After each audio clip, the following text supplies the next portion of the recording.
Pemikiran filsafat dan sosiologi hukum yang ditulis Jürgen Habermas mempunyai tema sentral hukum dan demokrasi, melampaui ketegangan-ketegangan antara fakta dan norma.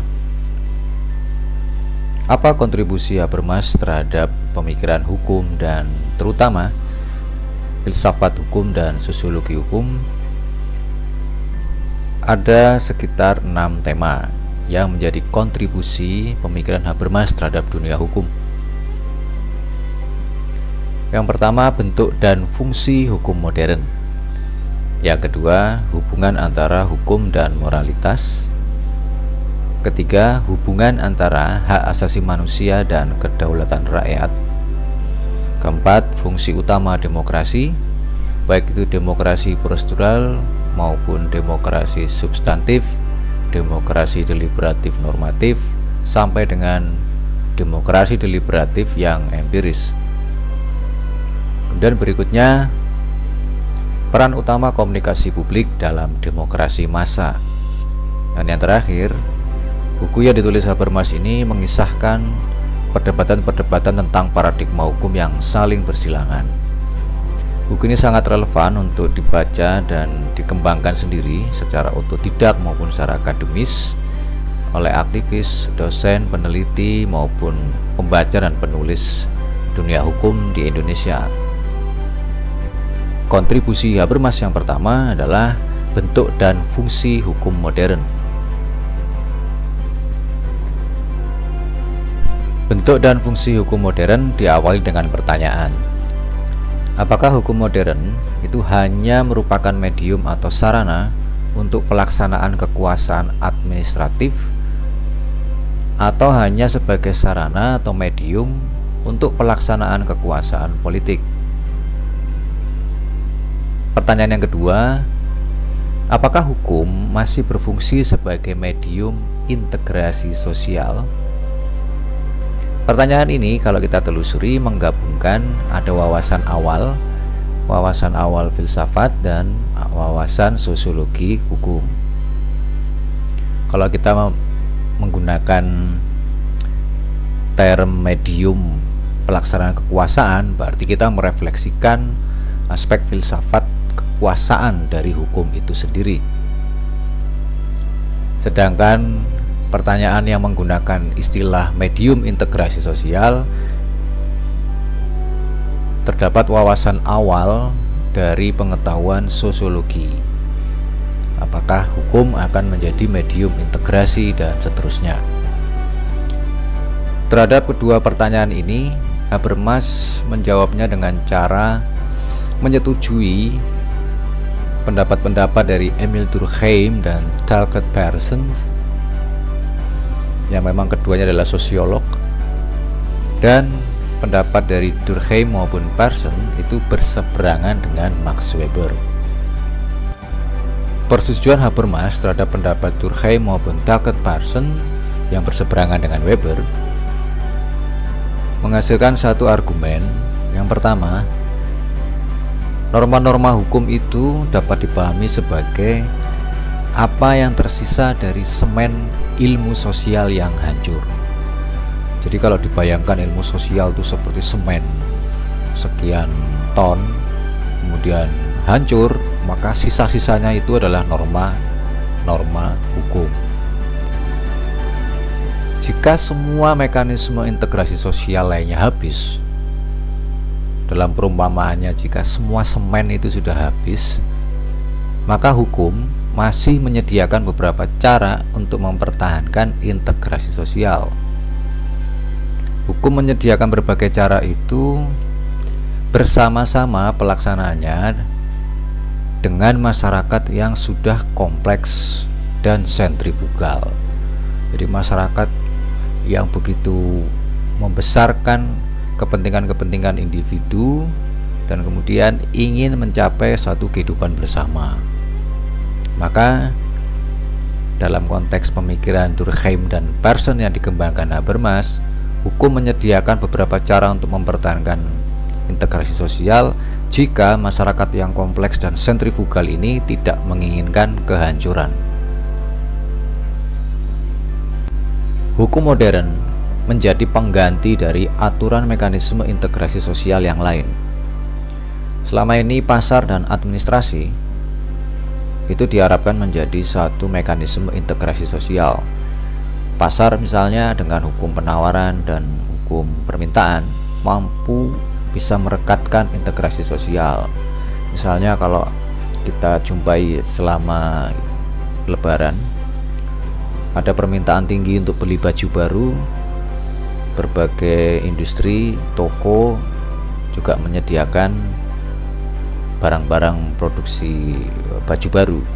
Ini diharapkan mempersatukan atau mengintegrasikan sosial kehidupan masyarakat yang terindividuasi. Tetapi mekanisme integrasi yang mengikuti aturan pasar ini berhadapan-hadapan dengan administrasi.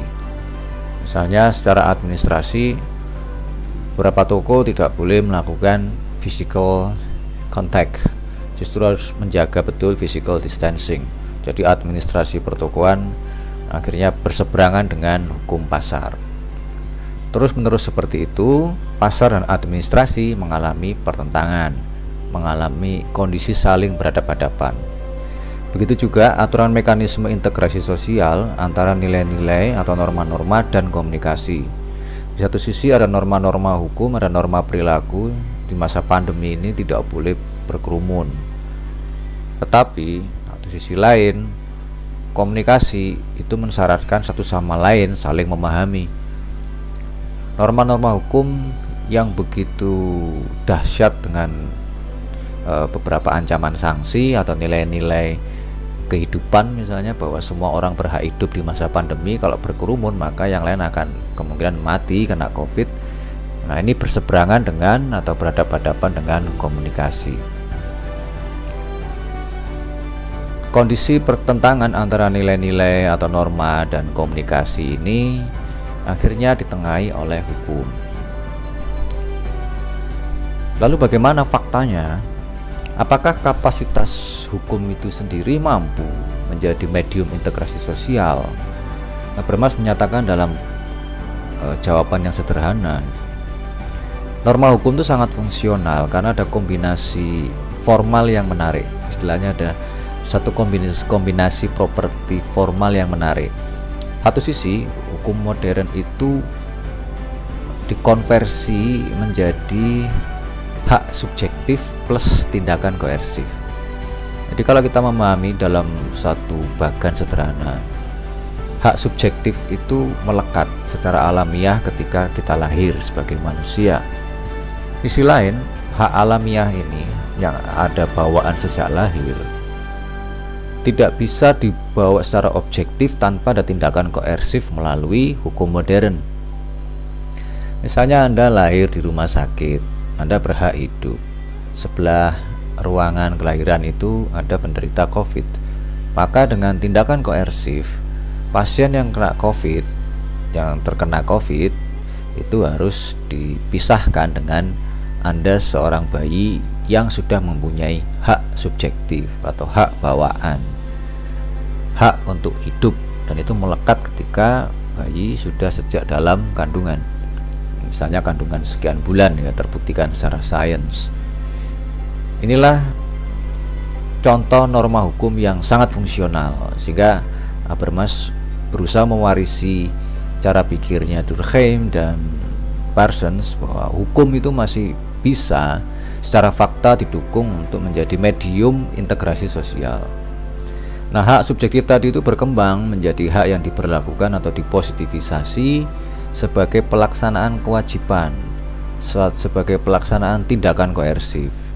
Jadi kalau misalnya contoh lagi ya, Anda mempunyai hak subjektif untuk memberikan suara dalam pemilu, itu hak subjektif ini sebenarnya sudah mengalami perkembangan. Hak subjektif untuk memberikan suara itu perkembangan dari hak alamiah sebagai rakyat untuk menentukan arah negara. Nah, tindakan-tindakan koersif dilancarkan bagi orang yang melakukan kecurangan. Sebaliknya, hukum modern juga menekankan pelaksanaan kewajiban bagaimana penyelenggara pemilu itu menghormati hak subjektif pemilih. Hukum modern menuntut dari para penerima pesan-pesan hukum ini agar berperilaku sesuai dengan norma-norma, baik norma perilaku maupun norma dalam aturan hukum. Tetapi hukum modern sekaligus harus memenuhi harapan legitimasi. Dalam peristiwa politik pemilu Orde Baru misalnya,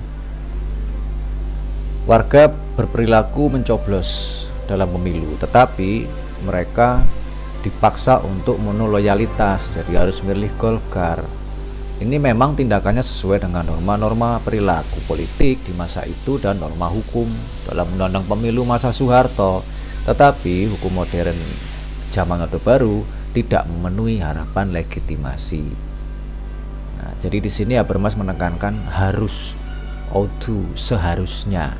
Maka hukum modern itu ada satu prasyarat, menuntut para penerima atau warga sebagai penerima pesan hukum itu bertindak sesuai norma-norma perilaku dan norma-norma aturan hukum, tetapi harus sekaligus memenuhi harapan legitimasi. Setelah masa reformasi, tuntutan norma dan legitimasi norma itu memungkinkan siapapun warga negara atau masyarakat itu akan mengikuti norma-norma untuk melakukannya. Tapi mereka juga punya alasan, tidak sekedar dipaksa. Alasannya apa? Menghormati hukum. Bentuk hukum modern dan fungsi hukum modern yang telah dijelaskan Habermas tadi dengan banyak menggunakan istilah-istilah atau pemikiran baik dari Durkheim maupun Parsons, berlanjut dengan mempertanyakan apa alasan-alasan mengapa bentuk hukum modern semacam itu sesuai dengan kebutuhan masyarakat modern. Ini pertanyaan berwawasan filosofis dan sosiologis sekaligus. Istilah bentuk hukum modern itu merefleksikan bentuk gagasan tentang hukum modern yang telah dijelaskan tadi, sedangkan kebutuhan masyarakat modern itu merefleksikan pertanyaan-pertanyaan sosiologis. Masyarakat modern ini seperti apa? Kalau dalam pemikiran Habermas kita banyak menggunakan term masyarakat pluralistis dan masyarakat pasca tradisional. Ada 4 alasan hukum modern itu sesuai dengan kebutuhan masyarakat modern yang pluralistis, individualistis, dan pasca tradisional. Yang pertama, alasan-alasan dalam konteks moralitas atau sesuatu yang seharusnya. Dalam moralitas, seharusnya hukum modern itu menjamin distribusi yang sama dari hak subjektif. Hak subjektif itu hak yang melekat pada manusia, individu manusia sejak lahir. Karena hak itu melekat di dalam diri manusia itu secara individual, maka setiap individu punya kebebasan. Kebebasan berbasis hak subjektif. Contohnya adalah hak subjektif yang melekat pada orang yang hidup di sebuah kota dan dia punya hak subjektif untuk hidup. Hak hidup ini merupakan kebebasannya. Dalam masa pandemi COVID-19, hak untuk hidup ini mengemuka menjadi hak subjektif yang harus didistribusikan secara sama melalui hukum modern. Jadi hukum modern tentang penanganan COVID itu dipahami suatu hukum yang menjamin distribusi hak subjektif di antara semua orang. Jadi semua bebas untuk hidup. Kebebasan ini berfungsi sebagai sabuk pengaman bagi masing-masing nilai dan orientasi-orientasi dalam fungsi nilai-nilai yang saling berkejaran di masyarakat modern. Masyarakat modern itu punya kebutuhan yang dilandasi nilai-nilai yang muncul dari dirinya, dan nilai-nilai ini tidak pernah sama. Orientasi-orientasi dalam fungsi nilai-nilai ini juga nggak pernah sama, bahkan saling berkompetisi dan berkejaran. Contohnya, orang ingin dalam masa pandemi ini tetap mencari nafkah. Setiap pagi berangkat, pulang malam, berkerumun dengan banyak orang. Akhirnya di kantor terkenalah virus COVID. Nah, bagaimana merefleksikan peristiwa semacam ini? Orang itu memang bebas, tetapi kebebasan itu tidak berfungsi sebagai sabuk pengaman bagi orang-orang lain. Maka hukum modern hadir untuk melakukan pembatasan terhadap kebebasan orang itu, membatasi hak subjektifnya yang ingin mencari nafkah, digantikan dengan kebebasan berbasis hak subjektif untuk hidup. Jadi dia melakukan rasionalisasi untuk menerima bahwa untuk sementara tidak bisa bekerja di kantor, tapi dia tetap bebas untuk bekerja di rumah. Dengan cara yang sama, hukum modern yang berfungsi sebagai sabuk pengaman dari beragam nilai-nilai dari masyarakat modern ini bersesuaian dengan struktur proses pengambilan keputusan. Jadi kalau dalam konteks penanganan misalnya hukum COVID, hukum modern COVID ini dia menekankan kebebasan seseorang untuk hidup, berhubungan atau bersesuaian dengan struktur proses pengambilan keputusan yang terdesentralisasi. Pusat menyatakan larangan mudik, pusat menyatakan pemblokiran terhadap beberapa jalan, misalnya jalan tol di Madura itu diblokir aja, masih banyak yang berusaha naik kapal, akhirnya kena COVID juga. Nah, seterusnya. Nah, pengambilan keputusan ini dari pusat ke daerah mengalami desentralisasi. Akhirnya polisi melakukan pembatasan perjalanan orang-orang dari Surabaya menuju Madura atau sebaliknya. Pengambilan keputusan yang terdesentralisasi ini sangat diperlukan masyarakat pasar. Masyarakat pasar itu karakternya efisien, tidak mau bertele-tele. Yang penting pencapaian tujuannya terpenuhi, uang bisa didapat. Oleh karena itu, pengambilan keputusan yang terdesentralisasi bersesuaian dengan efisiensi dan individuasi dalam struktur masyarakat pasar. Nah, hukum modern ini berfungsi sebagai sabuk pengaman bagaimana efisiensi individuasi pada masyarakat pasar itu terhubung dengan proses pengambilan keputusan yang terdesentralisasi. Itulah alasan-alasan dalam konteks moralitas bahwa hukum modern berfungsi sebagai sabuk pengaman dari beragamnya nilai dan terhubung dengan keputusan yang terdesentralisasi, sehingga masyarakat pasar diuntungkan dalam hukum modern. Alasan yang kedua, kalau tadi kita membahas aspek moralitas, sekarang kita membahas dengan pertimbangan kekuasaan negara. Hukum modern diberlakukan oleh legislator politik, baik itu di DPR, DPRD, dan seterusnya.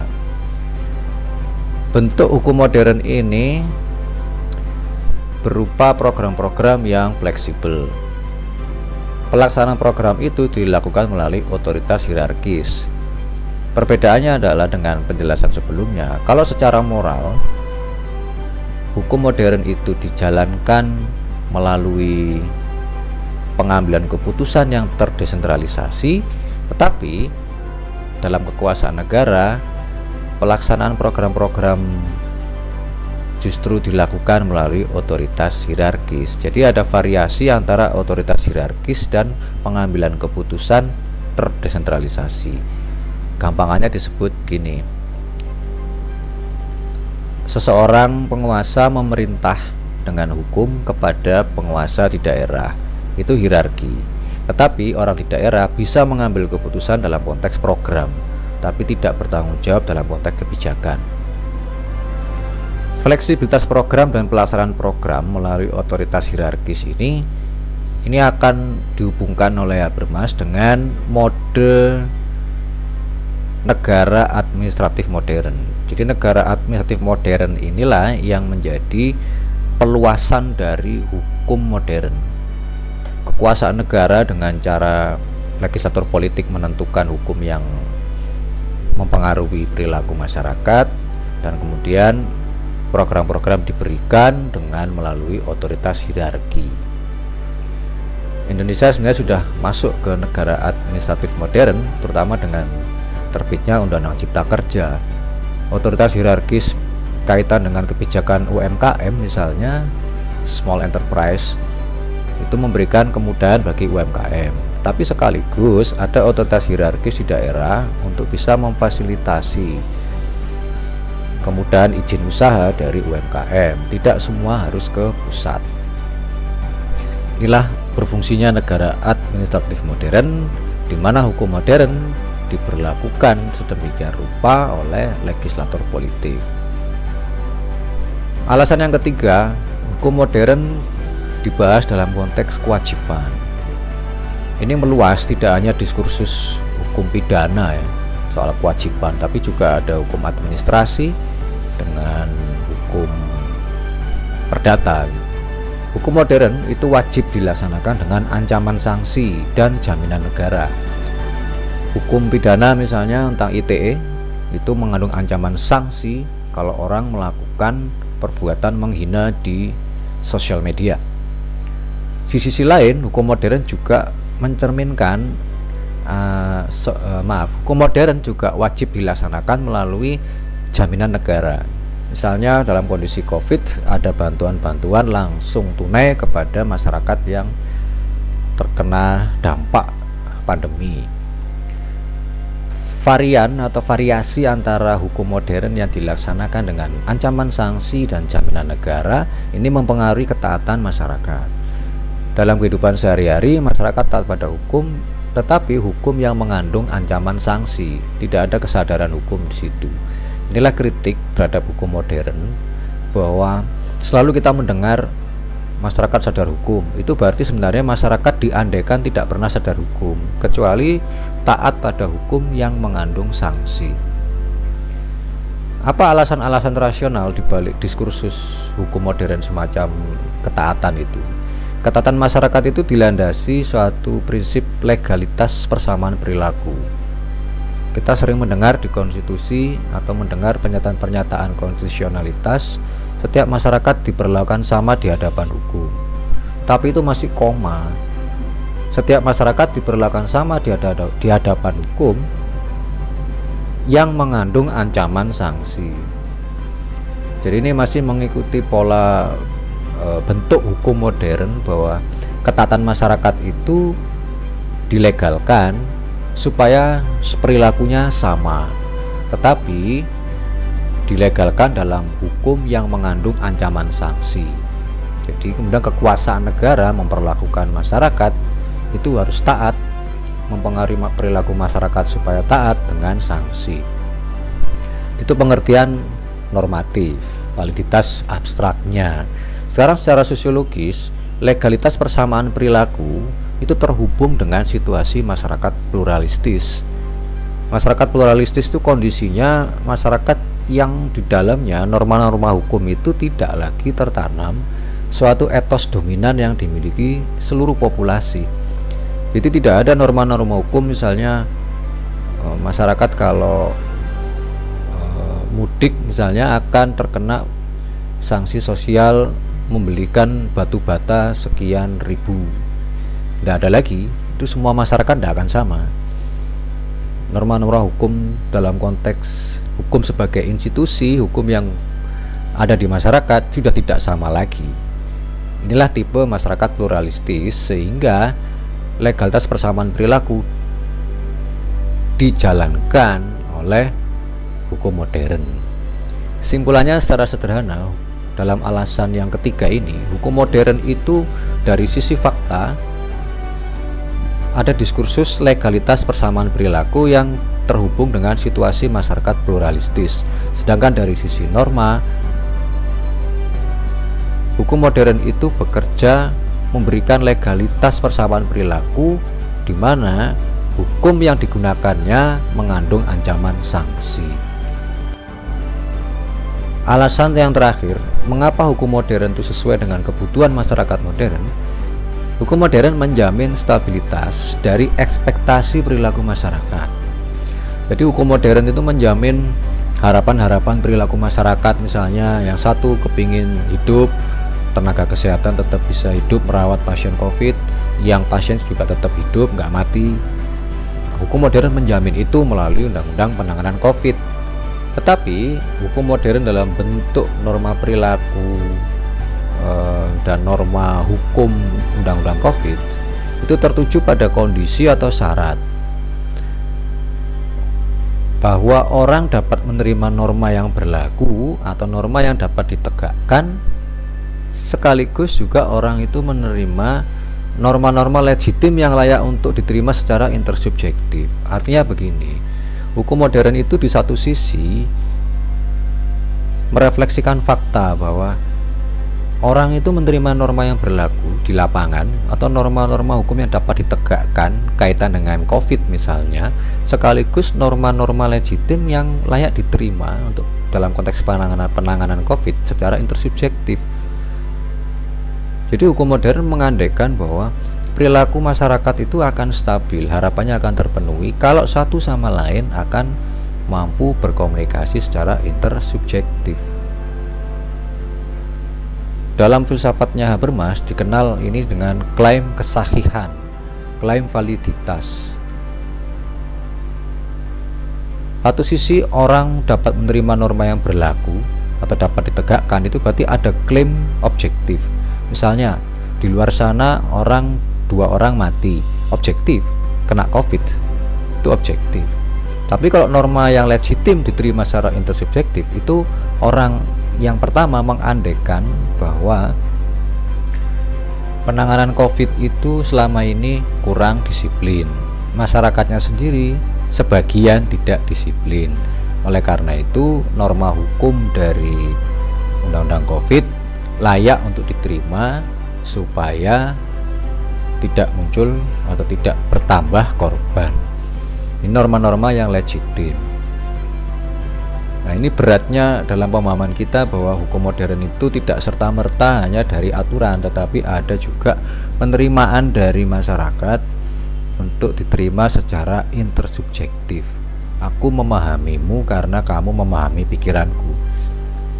Alasan hukum modern sesuai dengan kebutuhan masyarakat modern ini terhubung dengan kesadaran moral pasca tradisional dari masyarakat.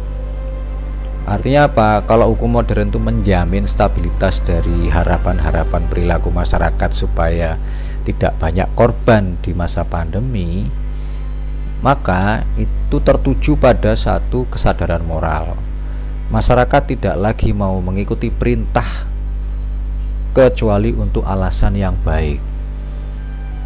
Dalam contoh masa pandemi, masyarakat tidak lagi mau mengikuti perintah lockdown kecuali untuk alasan yang baik, yaitu hak hidup, hak untuk bisa bertahan hidup di masa pandemi, hak untuk tidak menjadi korban dari virus.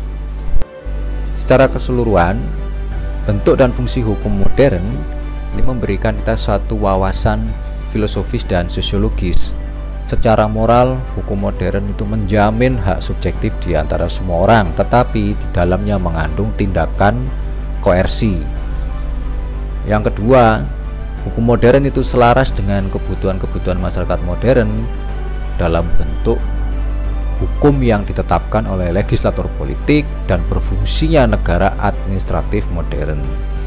Alasan yang ketiga, hukum modern sesuai dengan kebutuhan masyarakat modern karena hukum itu ditegakkan dengan sanksi sekaligus jaminan dari negara yang terhubung secara sosiologis dengan masyarakat pluralistis, yaitu masyarakat yang di dalamnya norma-norma hukum itu nggak tertanam lagi suatu etos dominan yang dimiliki seluruh populasi. Masing-masing sudah bergerak dengan individuasinya sendiri dan sulit untuk disatukan. Maka muncullah hukum modern dengan sanksi dan jaminan. Yang terakhir, hukum modern ini menjamin stabilitas dari harapan-harapan perilaku masyarakat dan sekaligus terhubung dengan kesadaran moral pasca tradisional.